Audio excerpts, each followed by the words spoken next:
Assalamualaikum warahmatullahi wabarakatuh. A'udzu billahi minasyaitonir rajim.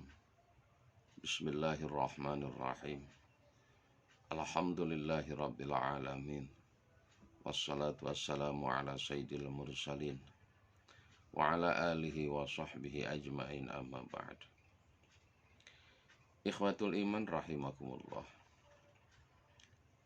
Rasulullah Shallallahu alaihi wasallam mengatakan ada 3 golongan manusia yang tidak akan dicatat oleh Allah amal kejelekannya dan tidak akan dicatat oleh Allah amal kebaikannya.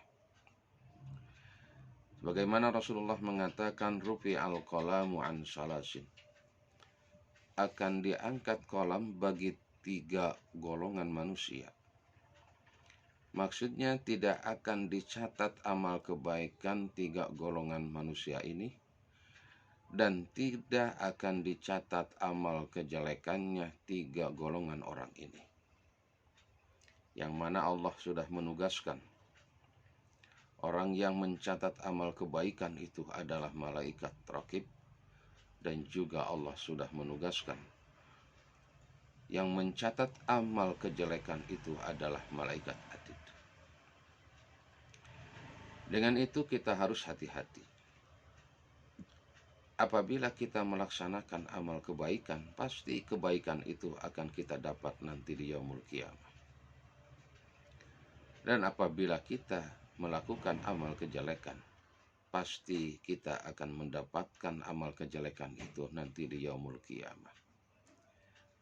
Dimanapun kita berada, posisi dimanapun kita berada, pasti 2 malaikat itu yang ditugaskan oleh Allah, yaitu malaikat raqib dan malaikat atid, pasti ada di samping kita, pasti akan mencatat amal-amalan kita. Maka perbanyaklah amal-amalan soleh, jangan perbanyaklah amal-amal yang tidak soleh, karena amal soleh akan menguntungkan kita, amal yang tidak soleh akan merugikan kita nanti di yaumul qiyamah. Mana yang 3 golongan itu yang tidak akan dicatat kebaikan dan kejelekannya? Kata Rasulullah Shallallahu alaihi wasallam, as-sabiyyi hatta yablugha. Yang pertama adalah anak kecil yang masih belum balik. Anak kecil yang masih belum balik, dia melakukan taat kepada Allah, dia melakukan maksiat kepada Allah, maka taat dan maksiatnya itu tidak akan dicatat oleh 2 malaikat. Melakukan taat tidak akan dicatat oleh malaikat raqib ketaatan anak itu. Melakukan maksiat maka tidak akan dicatat oleh malaikat atid kejahatan, kemaksiatan itu, karena anak itu belum balik. Kalau seandainya hatta yablugha, kalau seandainya anak itu udah balik, maka mulai dicatat oleh 2 malaikat itu kebaikan dan kejelekannya. Yang kedua, kata Rasulullah Shallallahu alaihi wasallam, yang tidak akan dicatat amal kebaikan dan amal kejelekannya adalah an-naimi idza staiqadha, orang yang tidur. Orang yang tidur melakukan amal ibadah, melakukan amal soleh, maka amal ibadahnya, amal solehnya tidak akan dicatat oleh malaikat raqib. Orang yang tidur melakukan perbuatan dosa, melakukan perbuatan maksiat, maka perbuatan dosa dan maksiatnya tidak akan dicatat oleh malaikat atid. Yang ketiga, al-majnuni idza afaqa. Yang ketiga, orang yang tidak akan dicatat amal kebaikan dan amal kejelekannya adalah orang yang hilang akal, yaitu orang gila.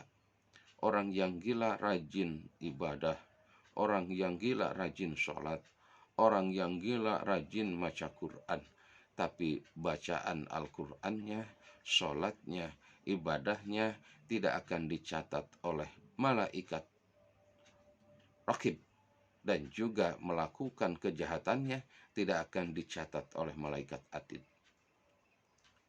Sehingga orang yang gila itu sembuh. Kalau seandainya orang gila itu sudah sembuh, maka melakukan amal kebaikan dan kejelekannya ketika orang gila itu sudah sembuh, maka dicatat oleh dua malaikat tadi. Dengan itu, maka kita harus hati-hati. Jangan kita melihat tempat, jangan kita melihat posisi. Kita berani melakukan maksiat di tempat yang tidak ada orang. Kita melakukan perbuatan dosa di tempat yang tidak dilihat oleh orang. Padahal malaikat rakib dan malaikat atid selalu ada di pinggir kita. Mereka malaikat yang ditugaskan oleh Allah yang akan mencatat amal kebaikan dan keburukan kita. Maka kita harus hati-hati. Jangan sukar melakukan perbuatan yang tidak diridhoi oleh Allah. Jangan sukar kita melakukan perbuatan-perbuatan maksiat, karena perbuatan durhaka, perbuatan maksiat, perbuatan yang tidak diridhoi oleh Allah akan merugikan kita nanti di yaumul jaza, di yaumul hisab. Mudah-mudahan ikhwatul iman rahimakumullah, kita dan keluarga kita dijadikan oleh Allah keluarga yang taat kepada aturan Allah, dan dijadikan keluarga yang soleh, yang salihah, yang muttaqin.